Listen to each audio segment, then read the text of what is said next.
بسم الله الرحمن الرحيم. ازيكم عاملين ايه؟ النهارده ان شاء الله باذن الله هنتكلم على بطولة يورو 2024 وتوقعاتنا ليها كلها لحد النهائي، وهنتكلم على المطوشة الودية اللي اتلعبت في اوروبا قبل البطولة، وعلى تصفية كأس العالم اللي هي برضو في افريقيا، المطوشة المؤهلة لكأس العالم. الاول طبعا محتاج منكم لايكات وسبسكرايب ودعمكم للقناة عشان نستمر في نشر الفيديوهات. القناة انا غيرت اسمها من قعدة كورة لكورة 81، فبقى اسمها كورة 81. طبعا مش هوصيكم دعمكم ولايكات وسبسكرايب على الفيديو عشان نقدر ننزل فيديوهات تانية. طبعا سبسكرايب للقناة وتفعيل الجرس. هنبتدي الأول من محمد صلاح. محمد صلاح خد لاعب الموسم في ليفربول بتصويت الجماهير، وخد لاعب الموسم في ليفربول عن طريق ليفربول، والموقع الرسمي أعلن ده. فمبروك لمحمد صلاح، وهو يستحق لأن هو هداف الفريق وهو أحسن أسيست وهو كل حاجة يعني. تاني حاجة، كان في بعض المطوشة الودية اللي بتتلعب في أوروبا، من ضمنها ماتش انجلترا وايسلندا، وانجلترا خسرت 1-0، والماتش ده كان ليه صدى شوية كبير، بحيث يعني ان صعب طبعا انجلترا تخسر من ايسلندا، بس الماتش ده ماتش ودي وتجريبي، وانجلترا يعني فريق جامد جدا جدا جدا، وهيكمل في يورو 2024. وهنقول لكم في القرعة يعني او في توقعاتنا هو هيوصل لحد فين، وفريق من اقوى الفرق اللي موجودة في العالم دلوقتي.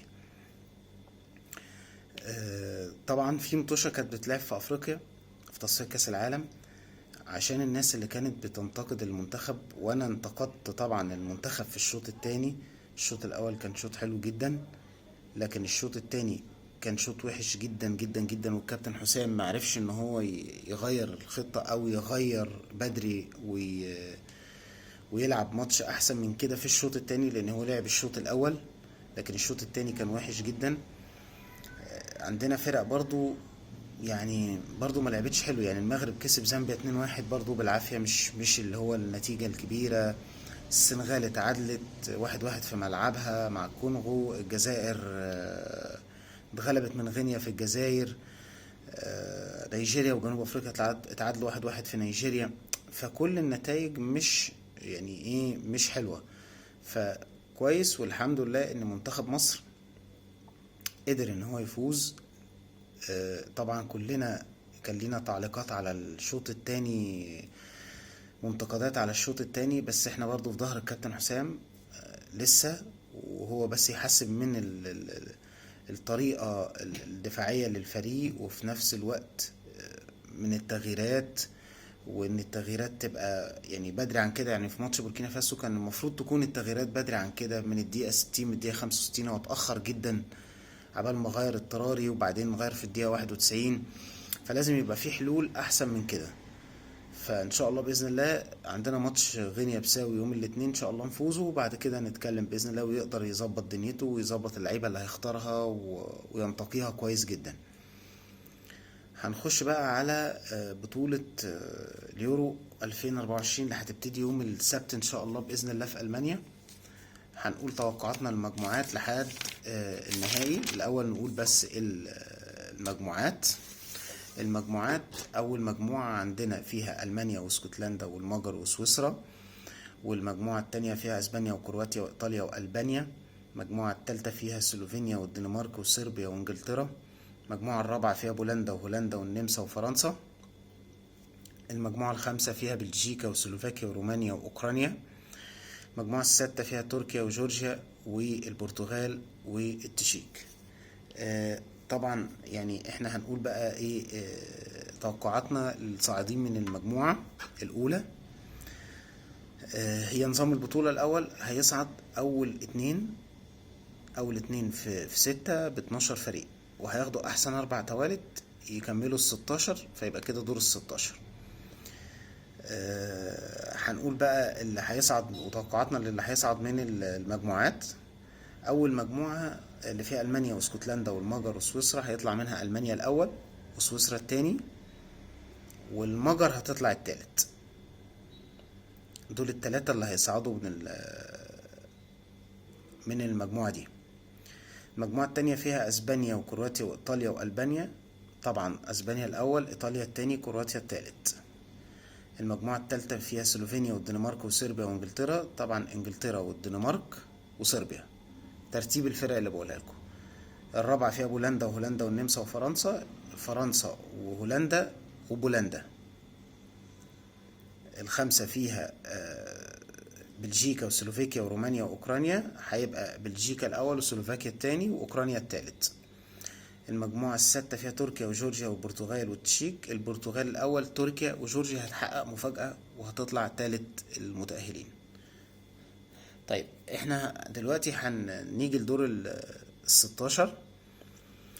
دور ال16 هيتلعب قلنا اول المجموعة الاولى، يعني ايطاليا سوري سويسرا اول المجموعة تاني المجموعة الاولى، معلش سويسرا تاني المجموعة الاولى عشان هي القرعة بتاعتهم ملخبطة شوية كده. فتاني المجموعة الاولى اللي هي سويسرا هتلاعب ايطاليا تاني المجموعة التانية. والمانيا اللي هي متصدرة المجموعة الاولى هتلاعب الدنمارك، اللي هي المفروض ان هي الدنمارك عندنا في تاني المجموعة التالتة. وبعدين انجلترا اول المجموعة التالتة مع بولندا اللي هي تالت المجموعة الرابعة. وعندنا بعد كده اسبانيا هتلعب مع المجر، والبرتغال هتلعب مع كرواتيا، وبلجيكا هتلعب مع صربيا، وهولندا مع سلوفيكيا، وفرنسا في الاخر خالص مع تركيا. ده دور ال16. الفايزين بقى من المطوشة، يعني الفايزين بقى من المطوشة ايطاليا وسويسرا. ايطاليا هتفوز. المانيا والدنمارك، المانيا هتفوز. انجلترا وبولندا، طبعا انجلترا هتفوز. اسبانيا والمجر، اسبانيا هتفوز.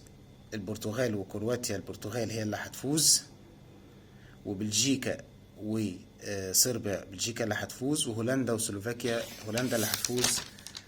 وعندنا فرنسا وتركيا، فرنسا طبعا هي اللي ليها زي ما بيقولوا ايه الباع اكتر وهتفوز. هيبقى عندنا دور التمانية عبارة عن اسبانيا هتلعب المانيا ضرب نار بقى، هولندا هتلاعب البرتغال، انجلترا هتلاعب ايطاليا، بلجيكا هتلاعب فرنسا. يعني دور 8 ملوش حل، الفرق كلها الجامدة مع بعض. لو مشيت بكده يعني وارد ان هي تبقى فيها اختلافات طبعا. اسبانيا والمانيا اللي هيصعد لدور قبل النهائي المانيا، هولندا والبرتغال اللي هيصعد للدور قبل النهائي البرتغال، انجلترا وايطاليا اللي هيصعد انجلترا، بلجيكا وفرنسا اللي هيصعد فرنسا. هيبقى الدور قبل النهائي المانيا فرنسا انجلترا البرتغال، اللي هيصعد للنهائي المانيا وفرنسا هيبقى المانيا فريق قوي وفرنسا فريق قوي، بس انا برشح المانيا. وانجلترا والبرتغال اللي هيصعد انجلترا. طبعا هيبقى النهائي ما بين المانيا وانجلترا، وتوقعاتي انجلترا زي ما قلت لكم في اول الحلقه، انجلترا هي اللي هتحقق البطوله دي. وهيبقى يعني الفريق ده حاجه بالنسبه لانجلترا كبيره جدا، لانه هيحقق اليورو وهينافس على كاس العالم 2026 في امريكا. ان الفريق ده من انجلترا فريق ملوش حل، فريق جامد جدا جدا جدا جدا. في لعيبة يعني عندهم فيل فودن، وعندهم بالمر، وعندهم كايل ووكر في اليمين، وعندهم يعني لعيبة جامدة جدا جدا جدا جدا. وعندهم هاري كين طبعا، يعني فرقة تقيلة. وعندهم ساكا، ففرقة لا يعني انجلترا السنة دي المفروض الطبيعي ان الفريق ده كان في كاس العالم اللي فاتت لما وصلت لدور اللي قبل النهائي كانت تاخد كاس العالم او تلعب على كاس العالم. فهم يستحقوا ان هم يلعبوا على اليورو 2024، ويستحقوا يلعبوا على كاس العالم اللي جاي، لان عندهم فرقة تقيلة بداية من حراسة المرمى لحد المهاجمين. ودي كانت توقعاتنا ليورو 2024 اللي هتبتدي السبت ان شاء الله باذن الله. باذن الله عندنا ماتش مصر يوم الاثنين ان شاء الله بعدين نعمل فيديو ويكون منتخب مصر فاز، وان شاء الله بنسبة كبيرة يتأهل لكأس العالم. لسه بدري بس ايه يعني، يكون بنسبة كبيرة يتأهل لكأس العالم. ما تنسوش تدعموا القناة باللايكات وتفعلوا زر الجرس وتعملوا سبسكرايب. وتاني بفكركم ان انا غيرت اسم القناة لكورة 81. وشكرا لكم.